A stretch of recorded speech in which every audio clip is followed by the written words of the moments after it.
yours truly, Brevin Thompson, is back, this time to talk about Quantum of Solace, which was directed by Marc Forster, and it was Daniel Craig's second film as James Bond. And rather than let this be like a standalone Bond film like a lot of other Bond films were, this film was actually a sequel and started to build up a story arc of sorts, which will eventually end with No Time to Die. So I'm pretty sure a lot of people know that this film was made during a writer's strike, and because of that, the script wasn't entirely finished. And despite that, for God only knows what reason, they ended up shooting the film anyway.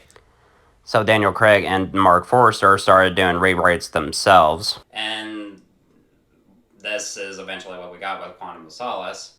I'm just gonna get this right off the bat. Quantum of Solace is one of the most disappointing films I have ever seen, because for someone who is a fan of James Bond, and especially with when it comes to Daniel Craig's interpretation of the character, especially since this is a sequel to Casino Royale, which is one of the best Bond films, if not the best Bond film of all time, and I wanted this film to live up to expectations back then, but for some reason, as a kid, I've always thought something about this just didn't feel right. And I haven't watched this movie in years, and I only watched it again in preparation for this review.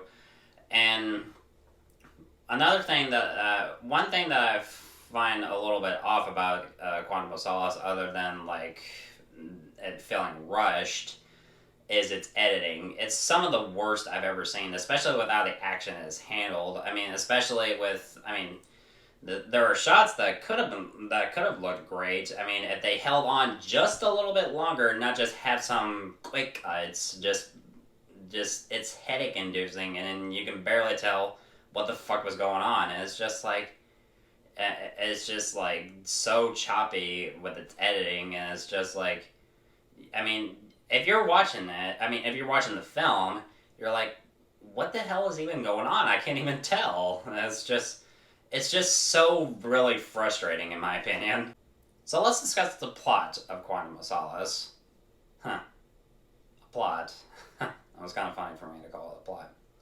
So Bond is out for revenge because of the tragic loss that he faced at the end of Casino Royale. And while interrogating Mr. White, they discovered that there may be some conspiracy involving an organization known as Quantum, and it has ties to a man named Dominic Green, and he has plans to control Bolivia's water supply, and things that most Bond fans, I'm pretty sure, can not give a shit about, especially with how the script is handled.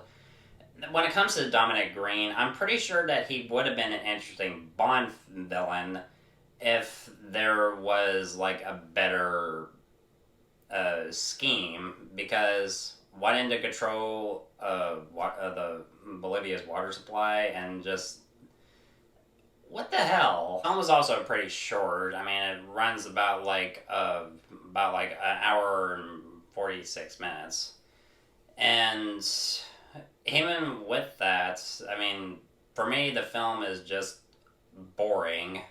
I remember, watching it recently, and I had to pause it because I was falling asleep, and then I had to rewind to where I was, where I left off before I fell asleep, and I was just like, huh? Where was I at? I was like, oh, I'm in the moment when they were in the cave. Okay. So, yeah. Yeah, okay. Just better move along. And I'm just like, how can a James Bond film, especially a Daniel Craig James Bond film, be boring? I'm just like, oh god. So for positives, the best I can say is that at least Daniel Craig is still good as Bond. And nothing to discredit him at all. I still think that, he's the highlights of Quantum of Solace. And, he holds his own in the action scenes, and he delivers some pretty good dialogue. And he tries to give it his all, even though, I mean, there are some moments where you can tell that he's kind of like frustrated on how the film is turning out, especially with the writer's strike and everything. And it's just like he's trying to do his damnedest to try to make something good with this script, and it's just like he's giving it his all still, and I definitely respect him for that. The main Bond girl, Camille, who is played by Olga Kurylenko, I apologize if I said her name wrong. She's not too bad, but the thing is, she and Daniel Craig basically have almost no chemistry whatsoever.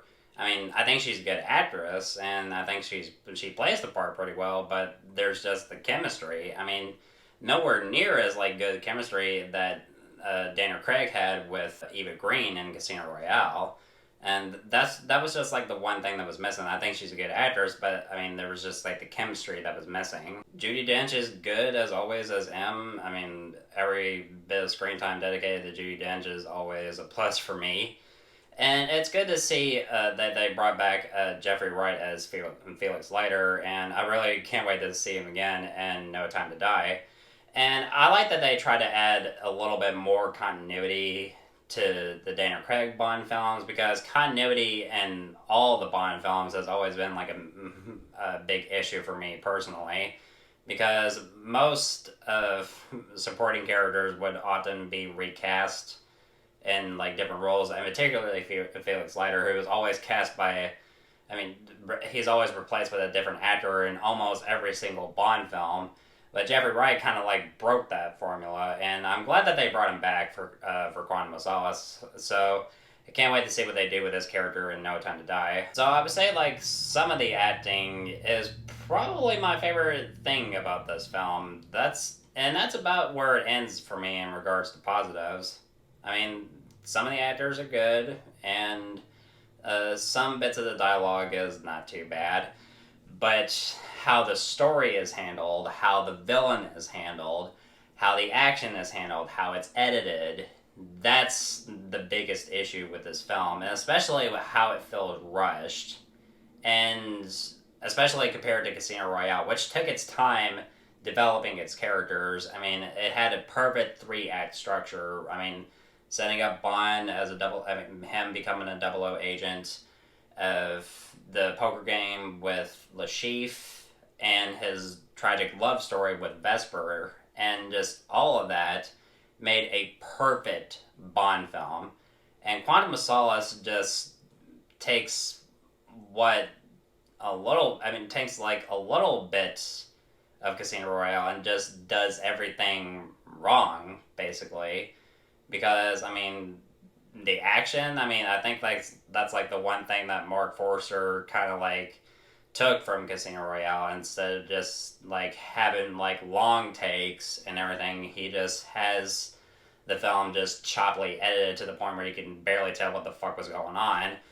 And it's just so irritating and so frustrating, and it's just like,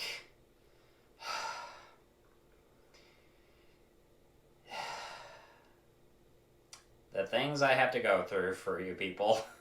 And I know some audiences today like love fight scenes in elevators, especially the one in Winter Soldier.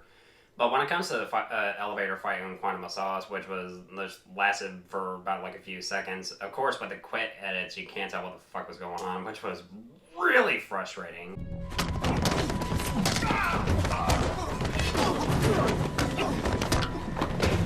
Holy Jesus. What is that? What the fuck is that? There's like a few pointless fan service moments which are easy to spot if you are familiar with the other Bond films in the franchise. Mostly in particular right when Bond, there's this one moment with Bond on the rooftop with a bad guy he's trying to interrogate, and then he ends up accidentally throwing him off the roof. Almost similar to a similar scene in The Spy Who Loved Me. And there's also a little nod to Goldfinger in a way, where one chick, instead of like being covered in gold paint, is completely covered in oil. And I was just like, a little fan service moment, I get that, but it was completely pointless, honestly. And the ending is a bit of a letdown. I mean, because, of course, Bond tracks down Green. Of course, I mean, there's a shootout, a few explosions, and the editing's still choppy as hell. You can barely tell what the fuck was going on. And how the film ends with Bond tracking down this one guy who was, like, linked to, indirectly to the death of Vesper. And he has, like, after that, he has, like, a short conversation with him. And it ends with another gun barrel sequence. And this one was not that bad. But, yeah, that's how, I mean, that's an anticlimactic ending to a very disappointing Bond film. So overall, Quantum of Solace is a very disappointing Bond film. It's definitely, like, one of the worst Bond films. I don't expect every James Bond film to be a masterpiece, and there are a lot that I really love, and there's, like, a few that I have, like, a lot of problems with. But when it comes to Quantum of Solace, I mean, Daniel Craig is still a good Bond, and the Bond girl is not bad. Judi Dench as M, I honestly think is pretty good, but the villain is weak. The plot almost doesn't make any sense at all. The action is disappointing, and the editing is headache-inducing to the point, like I said, how the action is handled. You can't see what the hell is going on. It's just like, and honestly, this film was a mistake, because they should have just waited until the strike was over. I mean, it's completely rushed, and it's almost like, well, we gotta do this fast or else we'll probably lose the rights to James Bond. I mean, if that was the case, I completely understand that. I completely do. But having a sequel to possibly the best Bond film ever be this is just like a massive letdown and a huge disappointment. I'm gonna give Quantum of Solace a D. So what were your thoughts on this? Let me know in the comments below. And guys, thank you so much as always for watching. Look forward to doing my video for Skyfall, which is one of my all-time favorite Bond films. So I'm really excited to be talking about that really soon. So guys, thank you so much as always for watching. Looking forward to doing more videos really soon. And if you want my thoughts on old or new films, of course, you know where to find me.